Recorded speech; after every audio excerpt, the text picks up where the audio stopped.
Hello and welcome to today's video, and this is the first sort of proper video I've actually recorded for a while. The reason being, it's been summer and I've had a lot of outdoor projects to do and I just haven't sort of had the time to record them. So I was given this for my birthday by a good friend of mine, and we're going to have a look and see if it works. Never actually unboxed it to look at it, so this is the first time that I've looked at it. And this is a Ferguson model 3T27, which I think dates from 1981, I want to say. I've got the brochure for it somewhere. It's made in Korea, so that's probably going to make it say, I don't know, it might be a Samsung underneath, or it might be a JVC, I'm not sure. Either way, not a bad thing, because they've always made things very well indeed for very reasonable prices. It's sort of like getting something from Japan in many ways. So, just unboxing it, and that's nice. It looks like it's got all of the original packing. You can see in there it's still got the original polystyrene, which I think is really nice, and we are not going to destroy that because we want to keep it. We also want to keep this as well. For some reason it has this sticker on it. I'm not sure what that's about, but I'll leave it there. It may have been a cash converters item or something, I don't actually know. That's nice. It's still got this little sticker on it, which is all original. It's still got that under there. I'm honestly not sure what that means. Let's have a look at the battery compartment. Battery compartment looks very clean indeed, and it looks like it takes 4 C-size cells. It has a tape recorder connector, so that looks like probably an input connector. It's also got some output, input and remote connectors. That remote, if you got say a BBC Model A or Model B, they have a tape controller inside of them. It's basically like a solenoid, and what it effectively does is every time you want to read data off of the tape, it will actually activate the tape player. So it's almost like a pause function. Now let's have a look inside of tape compartment. Very clean indeed. Do you know, I'm going to connect this up and see what happens. Let's put the volume down to 0. So it needs a standard figure of 8 plug, which I hopefully have one somewhere in my collection of many plugs. Come on.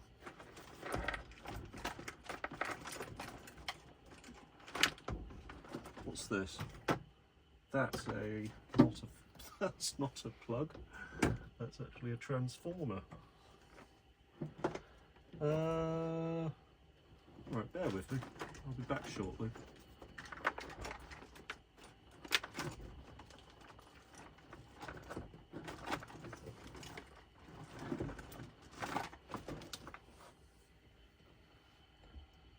Just by magic, there is a figure of 8. So let's just unravel that. Let's plug it in. There we go. Plug it in over here. And in a moment we'll see if any of the contained smoke that these things can contain sometimes releases itself. So far so good. Let's find a cassette, and I have this, which I found at a local bookstop thing. So basically we have this, where I live, we have this bus shelter, which is no longer a bus shelter, and because the bus stop's actually moved down into the main car park, and it's filled with books. It's like a book exchange. So when I was dropping off a load of books down there, I found this and I thought, yes, I'll bring that home because I still use cassettes. because I'm weird. So let's pick a suitable cassette, and if it wasn't loading games, this spoken audio cassette is the sort of thing that this probably would have been playing back. So we'll just pop that in. Let's rewind it. So far so good. You can't actually see it's the tape going around because that sticker's in the way, but you can see the sort of tape housing moving slightly. And if I eject that, yeah, you can see that's almost rewound now.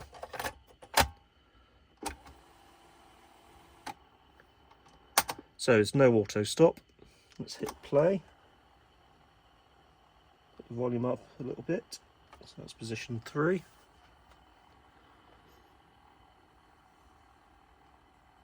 And the main thing I'm looking for is... Sunday the 13th of January. Is it warbly? Cold, sunny morning. My room smelling nicely of wood and books. A nun passed.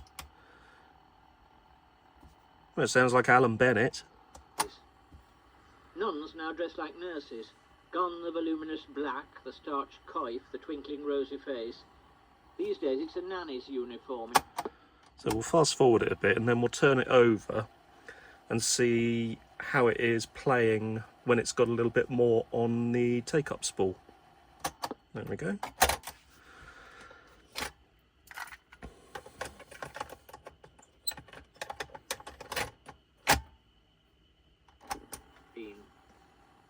Then down into Giggleswick to a silly supper and a game of Trivial Pursuit. Sounds absolutely fine, you know.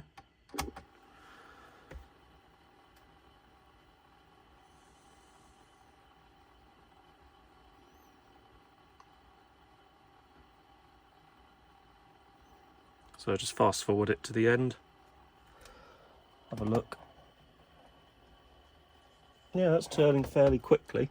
So this tells me a couple of things. 1, the belt hasn't turned to mush. 2, the belt is probably absolutely fine. 3, I don't think I need to actually get inside of it. But because this is my channel and I do typically take things apart, we're going to get inside of it and we're going to have a look and see how it is. So let's grab something to lay down so that we don't damage it at all. And I have just the thing actually.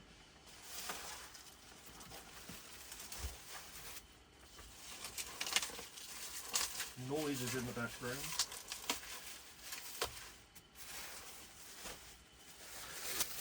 There we go. So the last thing I want to do is to damage the case because it is in such lovely condition. But it will be useful just to get the lid off to have a look at the condition of that belt and also have a look at the condition of some of the internals.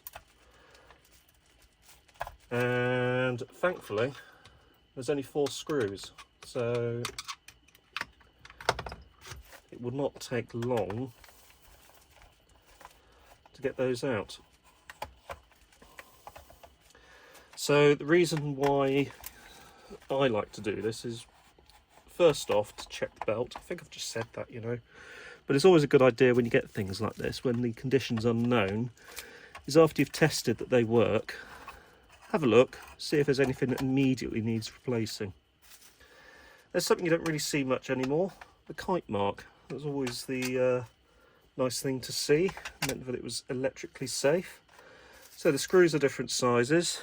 These 2 front ones are longer than these rear ones, which happen to live in the cassette tray, which is quite normal and as expected. And let's see if that comes apart. Yes, it does. So that comes, that falls out and that opens like so. So there's your transformer. And look at that belt. That is, it's serviceable. it is definitely serviceable, I'll give it that, but you can see, if I actually zoom in on the action, you can see if I turn this, the capstan, you can see that the belt is ever so slightly stretched. So it works, and it works absolutely fine, but I think personally a replacement of the belt would not go amiss. So let's remove a couple of screws holding in the amplifier and tape amp board. And there we go. There's your side panel there. There's your little board there. So that will just gently lift out the way. What you might need to do is untwist this little cable tie here, a little bit of cable management. That releases this little microphone cable. You can see it goes to a little microphone down there. So that's the cable I've just released. There's the little microphone. Bring it over. There's a little microphone there. Because these always had a little sort of built-in microphone for basic dictation purposes, which is always quite nice. But as you saw from earlier, because they are designed to work with a home computer, so like a BBC Micro, Spectrum, whatever, they are also designed to work with an external microphone. So this is the capstan flywheel. This is held in with a screw here and a little screw here. So the little screw we'll take out first. And there is another screw on the side, as I say, but we need to be careful with that because there is a spring attached to it. So what I'll do is I'll put a flat blade under here, just gently prise that upwards. There, you can see it come up now. There we go. Now in a moment, once we've got that screw out, there should be enough leeway. There you go. So there should now be enough leeway for us to lift this up, bring the belt out, and there you go. Then unhook it from this little micro switch, and there we are. That's one belt. Right, let's have a look through my collection of square belts of the appropriate size. Let's find one that's about the right size. So we have quite a large collection of flat belts. Whenever I see them available fairly cheaply, I do tend to sort of bulk buy them. The reason being, a lot of the kits for specific model VCRs, they no longer do the matched kits. So what I tend to do is buy a large quantity of belts in bulk of sort of varying different sizes, and then you're pretty much guaranteed to have something that will probably fit and do the job very well indeed. So that looks like a nice size. So if I compare it to the one that's there, so the one that's there, I have to bear in mind is stretch, so that's the one there. If I bring that over there, so even with the stretch, I think that's probably too much. That would put too much strain on the plastic components. So let's see what else we have. So we've got that one. That would be too loose. We've got this one, which I think might work. Similar thickness. And if I take that off and then put that there, yeah, that would work. So round the motor, round the little idler, and under here,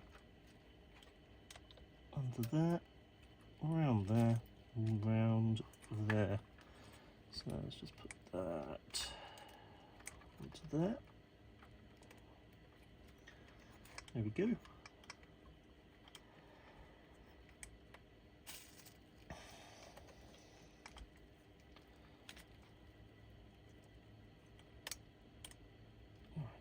That onto here, around the idler still.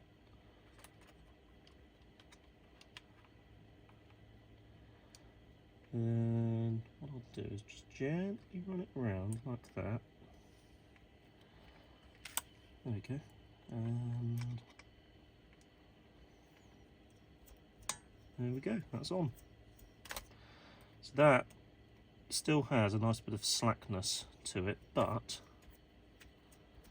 it's not as slack as the other one, so it's probably about the right size and about the size that the other one would have been when it was new. But thankfully there's no horrible tape grease or goo, so right, so that's screwed back in. Now we just need to put this in, so we'll make sure that is still on there. Make sure that it is over the two little screw points that it needs to be over. We'll grab our screws with their little lock washers. There we go, so that one goes in there. This one actually looks like a little earthing point or shielding point, so there we go. Generally they're just there to remove static build-up which could cause audio reproduction problems and potential loss of recording as well. There we go, so they don't need to be super tight. They just need to be tight enough. Now we've got this little one here, so what we'll do is prise that apart, put on microphone cable, tuck it in, then pinch it together and use a pair of pliers with that out of the way. Use a pair of pliers just to gently pinch it together. Try and get them both. So it might be easier actually to have it up there. Try to grab them both and twist them together. So what I'll do is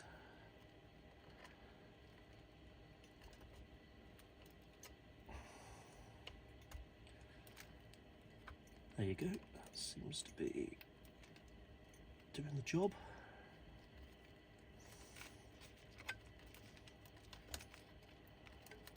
Perfect. There we go, and that's ready for when it needs doing again. There we go. Right, so next stage is put this back here. Just need to work out where that came from. So that comes from there, I think.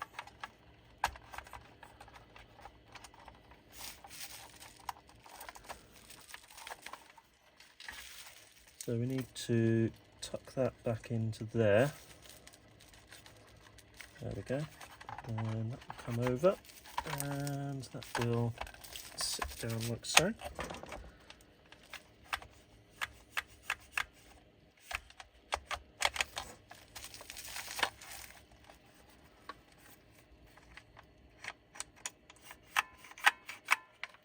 These are always a pain, to be honest with you.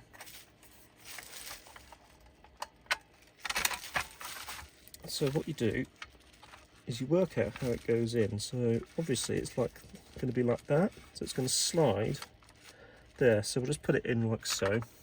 Make sure that's over there, and then bring this up. Make sure that this is tucked into there. Actually have a look. Yep, that's fine. Tucked into there, and down. There we go. That's a nice reassuring click into place.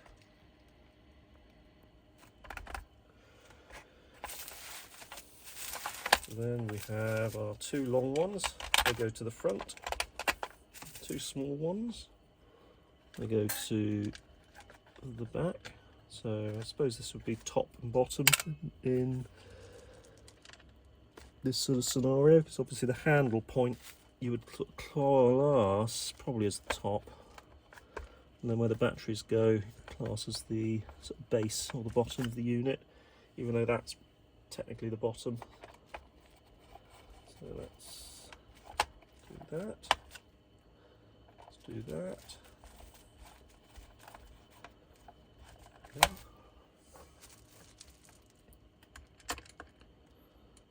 Oops. Do this one. There you go. There we are. So let's pop that on. Alright, let's put our screwdrivers back.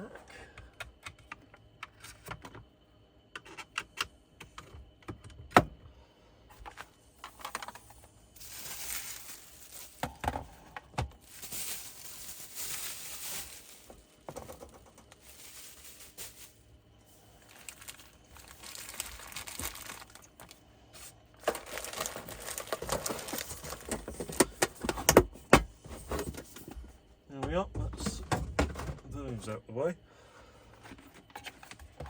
Right, check that everything is back in as it should.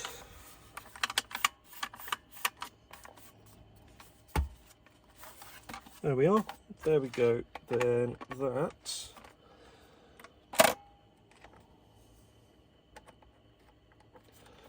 Yeah, there's something I want to see, just for my own curiosity. Let's do that. Let's press the record. I think the record, rather than being a fixed magnet like you see in a lot of modern units, it's actually an electric record, so it has a current run through it. Right, let's put the power on.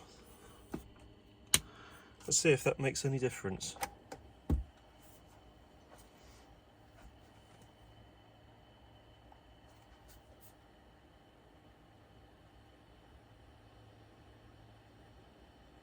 (1980), Sunday the 13th of January. A cold, sunny morning, my room smelling nicely of wood and books. Slightly faster, if anything, so more sort of normal speed. Now that says to me that that belt was ever so slightly beginning to slip, but because we have fitted a new belt, that seems to have resolved that problem, so it's getting plenty of grip now. A nun passes. Nuns now dressed like nurses. Gone the voluminous black, the...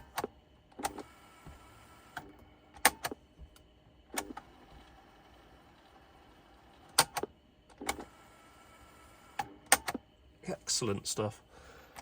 So that works, and that will now be ideal for, well, probably for the BBC Micro I've got over there. So if I want to play or load any of the tape software that I've got, I can certainly do that. If someone out there has an Auric /Atmos 1, let me know, because you can have a load of these tapes that I've got for the Auric. I don't actually have an Auric, which is a shame, but I do have a load of tapes for one, so there you go. Anyway, that's that done. That's working a treat. Thanks for watching. Take care and see you soon. Like, subscribe, all of that stuff, or just give a like, I don't mind. Anyway, see you soon.